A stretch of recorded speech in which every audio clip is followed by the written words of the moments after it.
Chapter 13. This chapter is updated by novels.pl. After the stone door closed, the practice room became a soundproof space, and Greem wouldn't have to worry that someone might spy upon what he was doing from the outside. Greem took 2 steps forward, positioning himself right in the center of a strange-looking spell formation that was about 2 meters in diameter. He couldn't recognize a single spell drawn on it. Clearly, they were far beyond the knowledge of any beginner-apprentice adept. But today he had no time or energy to bother with all these minor details. He turned around and stood with his back straight, quietly recalling the entire casting process of the fire arrow spell. After he was certain of the casting process, he started speaking in a solemn voice. "Chip, pay close attention to the entire process. Correct me immediately if you think I am making the slightest mistake." Beep. New task established, commencing real-time monitoring. As a blue light began blinking in Greem's eyes, a digitized scene was projected onto his retinas. The digitized practice room looked exactly like the practice room,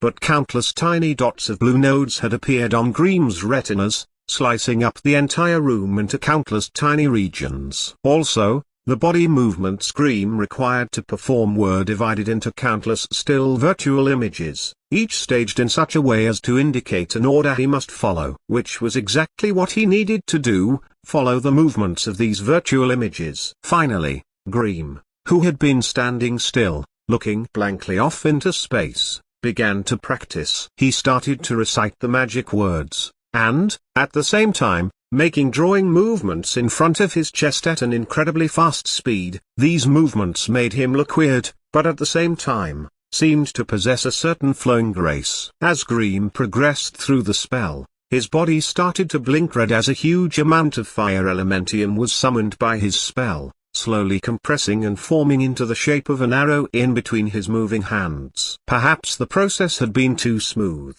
but right when he was reciting the 30-second magic syllable, Greem's heart surged with excitement, and that made one of the nodes of the spiritual model collapse, and the rest of the spiritual model immediately followed. The raging fire elementium, which had been summoned and compressed repeatedly, became unaligned, and a ground-shaking explosion of fire elementium started erupting in front of Greem. But, right at the moment when everything started to fall out of order, Greem, who had been prepared for the unexpected, forcefully slammed on the card placed in front of his chest. The card vibrated, and a magic barrier surged up from the spell formation under his feet, encasing his body and the exploding fire arrow. Strangely, once the raging fire elements were covered by the magic barrier, their power was reduced by half. Therefore, a potentially ground-shaking explosion of elementium was suppressed and came out as a small fireworks show. After a dull noise, which sounded like a firecracker,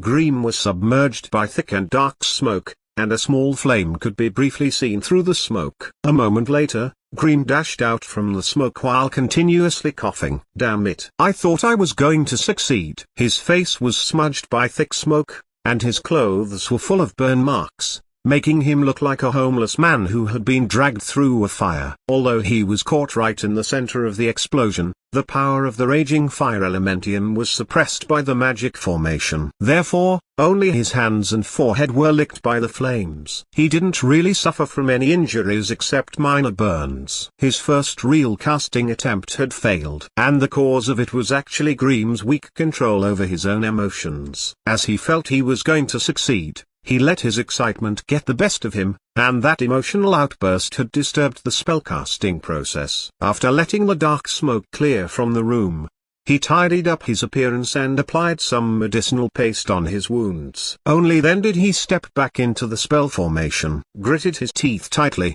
Greem began his second spellcasting attempt. Perhaps he was being rewarded for all his perseverance in the past few weeks, or perhaps fate had decided it was time for him to master the spell, but the second spellcasting went smoothly and swiftly. After a seemingly unendingly long 13 seconds of casting, Greem finally completed a successful casting of the fire arrow spell. When the raging fire elementium had concentrated and formed into a complete fire arrow in his palm, the sweet mechanical voice of the chip once again resounded in his brain. Beeper complete spiritual model has been detected. Please confirm if the host wants to solidify it. The solidification process will consume 3 spirit and 50 experience. Confirm. Greem was unable to hold himself back and shouted out loud. Please name this spiritual model. Fire arrow. Model successfully named. Solidification task now starting. Expected completion time is 14 hours, 37 minutes, and 21 seconds. After settling everything with the chip, Greem still needed to handle the hot potato in his hands. For many exploding spells, the caster only had a buffer of 2-3 seconds after casting the spell to use it. If this time was exceeded, or the caster moved their body, the casted spell would begin to collapse. If he cast a spell and let it explode within his palm, he could barely imagine what would happen to his body. Therefore, once Greem was finished with the chip, he immediately pushed both hands forward, inciting the fire arrow to fly forward and slam right into the stone target situated on the other side of the room. The fire arrow erupted as it struck the chest of the stone target. This time, without the suppression field of the magical formation beneath his feet,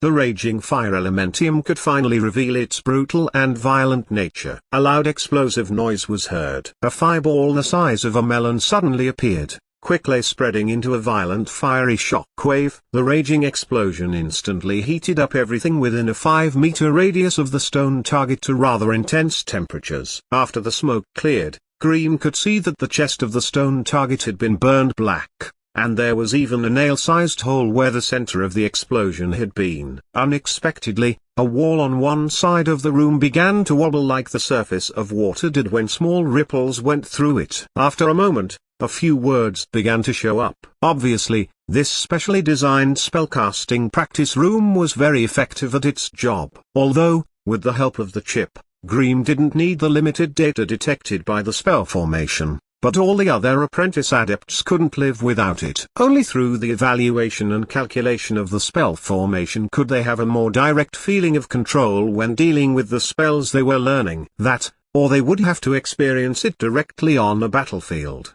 where they had to put their lives at stake. In just 15 minutes of time, Greem had achieved his goal for this trip. He happily turned and opened the door to the spellcasting practice room. When the stone door opened up, a beautiful figure was waiting outside the door for him. Slender limbs, perfect curves, fair and silky smooth skin, a delicate face.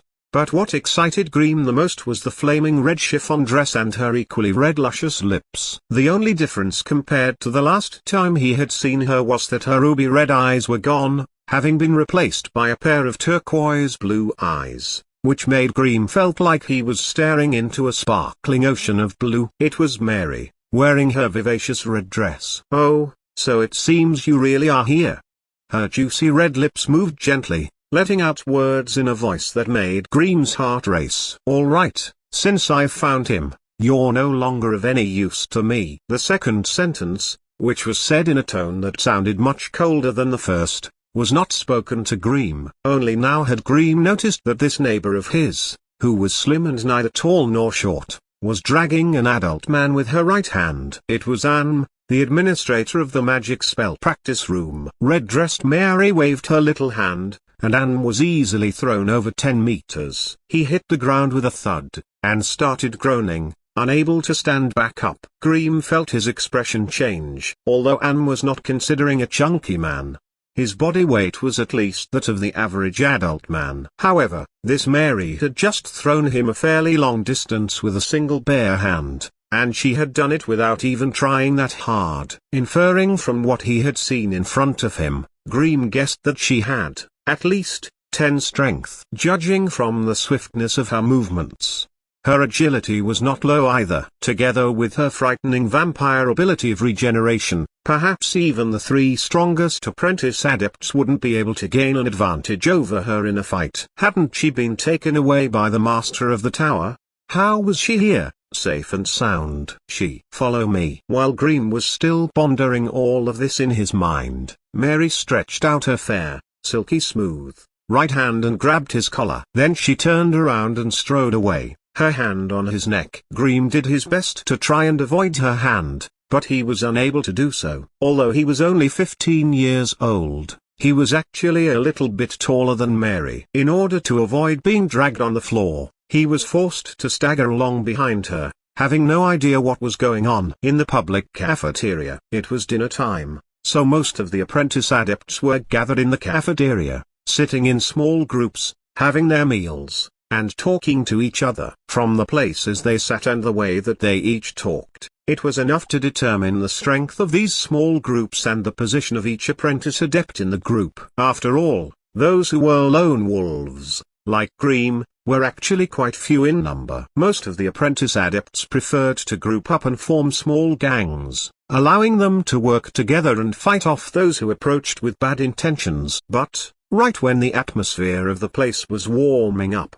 a sudden loud noise was heard, as the freshly repaired wooden door was smashed open by someone. Every single apprentice adept stared blankly at two people who had come in, one after the other. Their widely opened eyes were filled with looks of disbelief. Mary? Although most of the people here had never seen how Mary looked after her mutation, through their own channels, they all knew what had happened that day. Thus, in their mind, even if Mary didn't get sliced by Master Adept for his research, she would have been locked up on one of the upper floors of this tower, forced to live life as a captive forever. In stark contrast to everyone's expectations, she actually shown up in this place, as bold as brass. Ellen, who sat right in the center of the cafeteria, immediately felt his expression turn sober as his eyes were filled with fright. He had personally witnessed how brutal and frightening Mary was. Even though she had been restored to her harmless look, the horrifying memory left in his mind could never be erased. Mary stormed in like a whirlwind, soon coming to stand right in the center of the cafeteria with her arms crossed. She coldly glanced around the room, slowly circling it, before her vision finally stopped on Ellen, the newly appointed apprentice leader. "I, Mary, am back again,"